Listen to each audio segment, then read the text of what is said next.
Okay, what's up guys? Today we're talking about mistakes you're making on TikTok that's preventing you to grow. And to be very honest, before we jump in, I'm a little hungry / hangry right now. So if I'm a bit too spicy giving these tips, it's because I'm hungry, not because I don't like you guys. For those who are like, who the fuck is this bitch? My name's Jade. I like making marketing videos sitting on the edge of a cliff, but I also have 1.8 million weekly viewers on my TikTok, and I have around 360,000 followers. So I think I'm credible enough to talk about these subjects. I also have a company called X8 Media, where we manage creators and brand campaigns that have millions of followers. So like I said, I really think I sometimes have really bad imposter syndrome, but I do think I can speak on this subject. So now that we're done flexing, let's just talk a little bit about what you might be facing. So say you're working really hard on your content and all of a sudden, boom, shadow banned. You're not getting any views. This is very, very common. I personally manage other accounts in mine, and I'm pretty sure I was shadow banned like 20 times last year. If you're wondering what shadow ban means, it's basically when TikTok or any platform stops promoting your account to their Explore or For You page. The For You page is how you get new viewers onto your account. So for a lot of small businesses or influencers, it's a little annoying when the platform itself isn't doing what it's supposed to do, which is promote your work to new audiences. Now, how do you tell if you're shadow banned? The honest truth is there is no way to tell if you're shadow banned. I know it's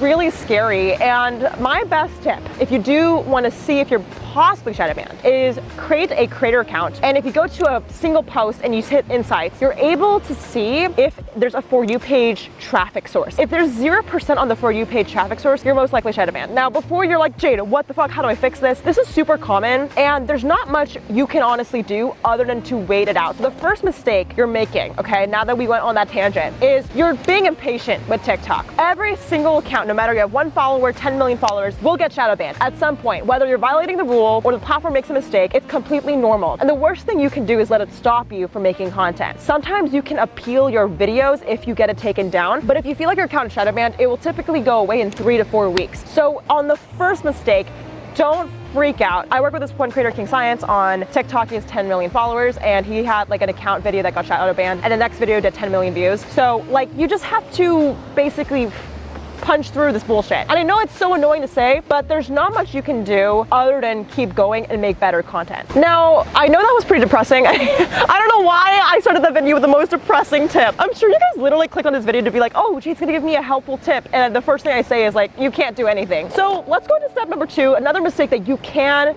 fix is replying to comments. Now, say you're shadow banned, say you're not getting views. A reason why you might not be getting views is because you're not retaining people back to your page. So replying to comments, not just in like the type way, but in the video format, is a game changer. I personally never replied to comments because I thought it was lame and that it was enough to just comment back. But ever since I replied to comments, that's when my account grew from, you know, averaging 1,000 views per video to 1 million. Exhibit A, I made a video of me responding to someone asking me where do I normally surf, and that video got 1.8 million views. So the reason why I believe this works, and the reason why I believe not a lot of people do it, is because they don't believe every comment matters. Every comment does matter on TikTok, because you can turn a comment, reply to it as a video, and that video can be content that will be shared with your audiences, and your audience loves it when you're engaging with them on a deeper level. You need to involve the community. TikTok is based and built on culture and trends and people. So you need to be able to engage with people on a deeper level. So my recommendation is replying to comments. All right, the third mistake you're making is you're being too perfect. Listen, Cassandra, I get it. Okay, you don't want to show your acne scars. You don't want to show, you know, when you just woke up, you look a little smelly and musty. I get it. You don't want to show the imperfect sides of you. But here's the thing about TikTok. When I mention it's built around people, it's genuinely built on imperfect people. You can take Charli D'Amelio, for example. Her dance videos, for a majority of them, are not high production content. It's just her dancing in her bathroom. People like authenticity. People like to see what's relatable to them. So my best tip is stop over editing your TikTok. It's super weird, but I've seen a lot of people like over edit their TikToks in a positive way. But if you're not growing from it, you might want to cut down on the editing. You know, TikTok is not Instagram. You don't have to have a perfect filter. You don't need to look beautiful. Hey guys, it's Jade from the future. I just wanted to say that there are some exceptions with this rule. If you're a hot model or you're an animator or you make films, you might want to disregard this tip. What I'm trying to say is not put in time into your videos. It's just figure out how to leave in parts of your video that's imperfect to you, but to others is authenticity and vulnerability. So if you're an animator and you want your background to be perfect, maybe leave a weird little Among Us character in the back so people can look at those details and find it relatable. So just something to keep in mind. Okay, bye. One of my most popular videos is literally me talking about my pooping problems. This video has 1 million views and I'm talking about my pooping problems. I'm embarrassed yet surprised that it worked, and it just shows you that real, honest conversations do the best on TikTok. So whether it's being as simple as stop wearing makeup or maybe over editing, it's really important just to whip out your camera and document the moments that are raw and honest. So if you do make educational content or more structured content, try your best to relax a little, chillax, chill out, and be yourself. You're not being controversial enough, okay? Here is where I know people are gonna yell at me in the comments. I think it's important to do small little things that piss people off. Now, I'm not talking about being mean to someone, okay? No negative attitude in 2021. But what I'm talking about is kind of like how I said it's important to be imperfect. You kind of want to say things that don't make sense. And let me give you an example, okay? So I made this video of me trying Costco food, and I was wearing my shirt inside out. I genuinely do wear my clothes inside out. Like, people know, like, since middle school, like, if I wanted a black t-shirt, but the only t-shirt I had was like a black graphic tee, I would literally wear it inside out so I have a new t-shirt. Try it out, don't judge until you try it. It's a great way to expand your closet. Anyways, I made a video of me trying Costco food. Now, normally if I made a maybe, trying haul video, it would get like 1,000 views. But because I wore my shirt inside out, there were like hundreds of comments, people saying, why is your shirt inside out? And I just said, yo, it's fashion. Chill. But I noticed in that moment that when you do small things that the audience can pick up on and people comment and they kind of react to it, it actually boosts engagement because the algorithm on TikTok is all based on people, right? And if people are commenting, liking, and watching it multiple times because they're trying to see like, whoa, why is your shirt inside out? It will help get more views and grow your page and appear on more For You pages. I have a whole course if you're curious about TikTok marketing. I will link it below. It's with a company called WOOooOO. So if you want to see more detailed step-by-step on how the algorithm works, you guys can check that out. Now, I'm not encouraging you to literally like not wear clothes or like have your shirt inside out, but I am encouraging you is just find the weird things that you do and you make it into your content. My last example of this that I think is a bit more easy is if you have a weird thing in your house. I have this weird car lock basically that I shared on my TikTok that basically locks your car from the outside, and people went crazy on it. They were like, what the fuck is that car lock? I really want that. And it shows you that if you show weird things and objects in your life, people are curious about it and they ask. So whether it's your clothes or things you say or things you mention, try to find what makes you unique. If you're struggling to figure out what's unique about you, I would recommend to ask your friends, when you think about me, what are the 3 things you think about? And this will help you understand your personality and persona. As much as you don't want to be hated on the internet for looking stupid, being stupid gets views. And I'm not like trying to abuse it, it's just like do the weird shit that makes you you. And for me, it's wearing my clothes inside out, okay? The next mistake you're making is deleting your TikToks that fail. I am honestly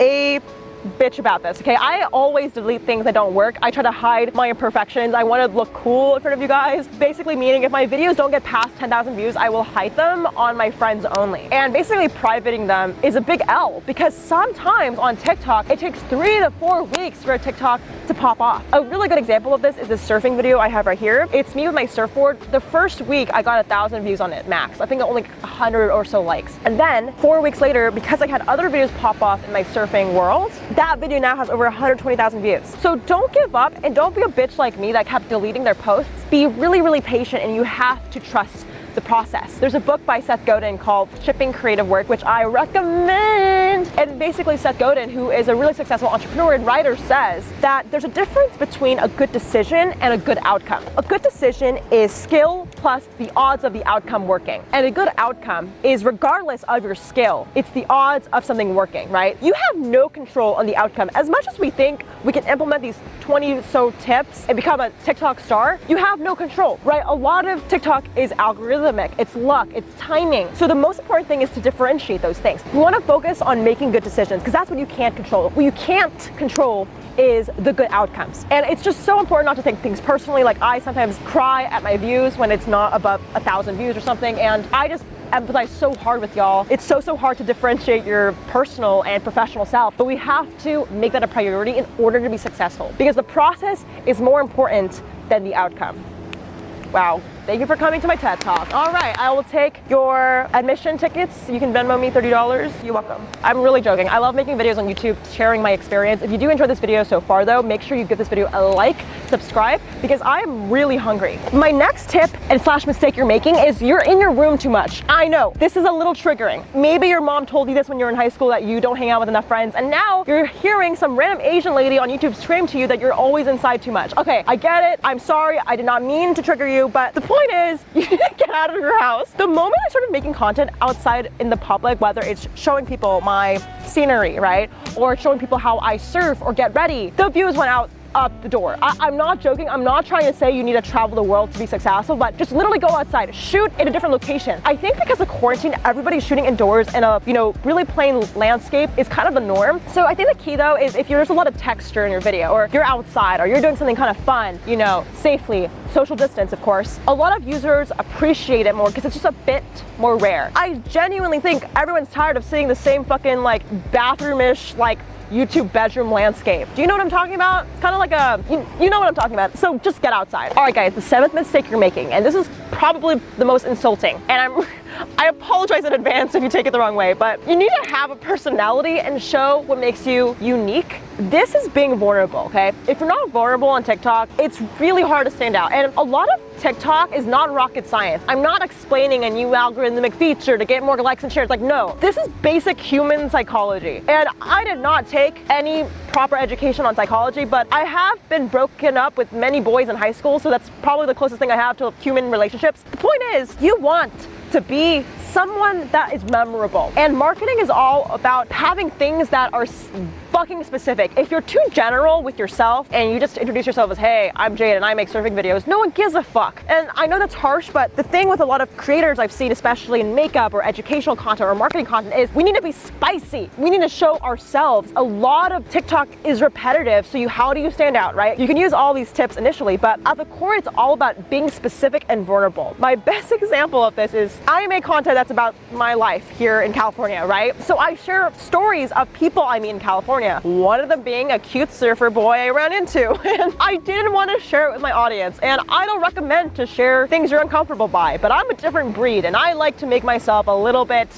vulnerable and bare sometimes. So I shared to my audience that I saw a cute boy at this beach called Morro Bay, and I was sharing my experience being nervous, feeling like I wanted to ask his number, but I was so scared. The point is, I shared with my audience something that was specific and true. And while I was going to just make a generic vlog about me showing the beaches, I decided to have a specific story and say, hey, this is what I do, but also here's a cute boy I ran into. And this created personality. This created vulnerability and authenticity, and I do it intentionally. I have to force myself to tell you things I don't want you guys to know. And the reason why I do this is because it builds deeper connection. Now my comment section is filled with people who care about my love life and who are a little too invested in my Morro Bay boy lover that I've never actually got his number yet. Fuck. The point is, I think it's super important that you can make whatever content you want, whether it's art, fashion, surfing, education, but try your best to showcase your personal anecdotes. You can start with phrases like, this happened to me today, or one day I had this happen. I would say bring up past stories, bring up current stories, share what you're currently about, whether that's integrated to your reply to comments, or for me, it's just doing a vlog and experiencing my life. You want to build a brand that's memorable by being vulnerable first. All right, my last and final tip, guys. The 8th mistake you're making is you're too late on trends.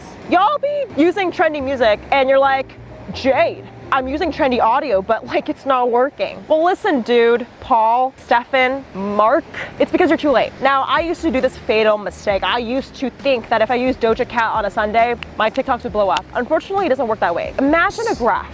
Imagine the graph is a small little upside down U shape. When the audio is trending, it's gonna be at peak popularity, and the popularity over time diminishes. You can see this is a diminishing return. It just doesn't get bigger. What you wanna do is be at the time when it's just about to go viral, right? This is really strange. I only figured this out 3 months ago. But the only way to be at the spot where it's just prime, it's just ripe, right? It's just like that mango that's juicy and flowing. I'm so hungry. The only way to get at its prime time with any trend or audio is to be early. It's to not follow the big accounts when you see Charli D'Amelio dancing. It's too late. It's literally too late. Don't try. What I would recommend is to follow smaller accounts. This is so strange, but you want to basically use an audio or trend when it's maybe at like 10,000 likes on a video, when there's not a lot of people doing it. There's like less than maybe 1,000 people using a sound. Hop on that shit, okay? A good example of this is 2 months ago, I saw on my For You page this girl who basically made a video about her YouTube channel blowing up, and it was this audio by Lady Gaga. And this audio I've never heard of before, but I saw the video had like 10,000 likes. So I saw that there was initial traction. I checked her profile and her name's Grace L, and she has around 300,000 followers. So, you know, I can see that, you know, this trend is not blowing up just yet. So I recreated and got inspired from her TikToks, made my own version, and now this video that I got inspired from Grace has over 4.5 million views. Be early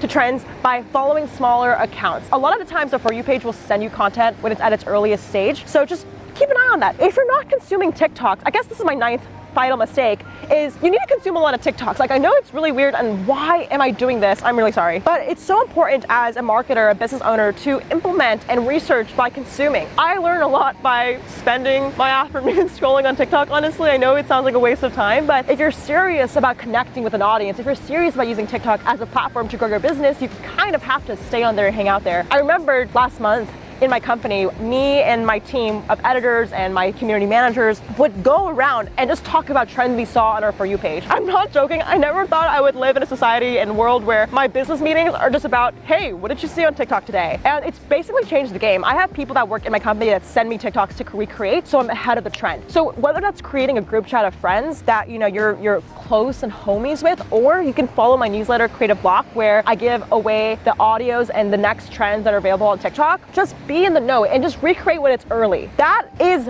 the best way to make sure you're using TikTok to its full potential, being authentic, being vulnerable, being early, and taking risks. Like, TikTok is unpredictable as much as, oh my God, there's a dog. I personally love watching how to grow videos on YouTube, but there's no guarantee. The only guarantee, hi, you're good. Like and subscribe. This is not my dog. Sorry guys, that was weird. All right, where was I? I was saying that as much as I love watching marketing growth videos, there's no guarantee with any platform. Because when you're making art, it's a risk. When you're making anything that's creative, it might not work. When you're a content creator, you're doing things that you've never done before. So you have to give yourself A, patience, right? Because shit takes time to blow up, but B, understand the reason why you are creating content is to create art. It's to create things that are different. And sometimes there's no guarantee in things that are a risk. If you have a small business or you're trying to be a creator, don't give up. I fucking believe in you. And shout out to the comment winner. Shout out to the comment winner.